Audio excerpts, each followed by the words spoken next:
ये दोनों ही धर्म आज भी पूरी दुनिया में नफरत और झूठे नैरेटिव का शिकार हैं। लेकिन क्यों? पहले इनकी जड़ों को समझना जरूरी है। हिंदू और यहूदी दोनों ही दुनिया के सबसे पुराने धर्म हैं और दोनों पर ही इतिहास में अनगिनत प्रहार हुए। हिंदू धर्म का जन्म सिंधु घाटी में हुआ, जिसे इंडस सिविलाइजेशन भी कहते हैं, और यहूदी धर्म का उदय हुआ यरूशलेम की पवित्र जमीन पर। कितनी बार मिटाने की कोशिश हुई। 56 ईसा पूर्व से 1948 तक यहूदियों को कभी बेबीलोन, कभी रोम, तो कभी यूरोप ने रौंदा। दूसरे विश्व युद्ध में जर्मनी में हिटलर ने होलोकॉस्ट करके 60 लाख यहूदियों का नरसंहार किया। 1000 ईस्वी में मोहम्मद गजनवी से शुरू हुआ हिंदुओं पर आक्रमण, फिर कभी मुगल, तो 1947 तक ब्रिटिश ने कुचला। यहूदियों के साथ नाजी होलोकॉस्ट हुआ, उनकी नस्लें ही खत्म करने की कोशिश की गई, मंदिर तोड़े गए। तो वहीं हिंदुओं ने धार्मिक यातना से भरा मुगलिया आक्रांता शासन झेला, अपनी संस्कृति, अपने ऐतिहासिक मंदिर उजड़ते हुए देखे।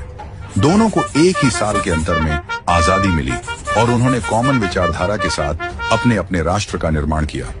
दोनों ही देश दुश्मनों से घिरे हुए हैं, यहूदियों का इजराइल अरब देशों से, तो वहीं भारत के अगल बगल वाले देश संवैधानिक रूप से इस्लामिक राष्ट्र हैं।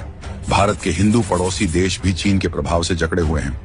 इतनी प्रताड़ना झेलने के बाद भी इन दोनों धर्मों को एंटी माइनॉरिटी, एंटी सेक्युलर बताया जाता है, जबकि सच ये है कि दोनों ने कभी दूसरों पर अपना धर्म नहीं थोपा।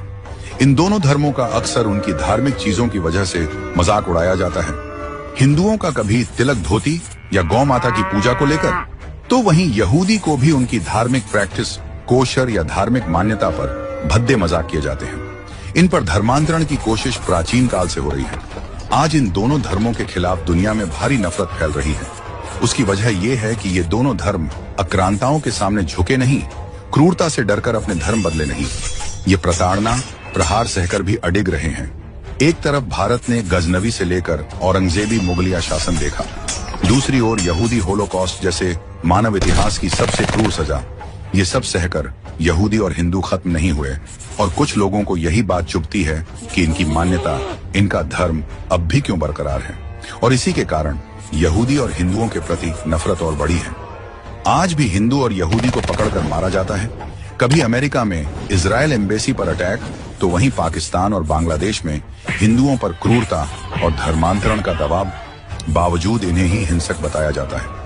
पश्चिमी देशों की बड़ी बड़ी यूनिवर्सिटी भी हिंदू यहूदियों को गलत साबित करने का कोई मौका नहीं छोड़ते। हार्वर्ड जैसी यूनिवर्सिटी फिलिस्तीन के पाले हुए आतंकी संगठनों को फ्रीडम फाइटर्स का दर्जा देने की कोशिश करती रहती है, तो इधर भारत में जामिया और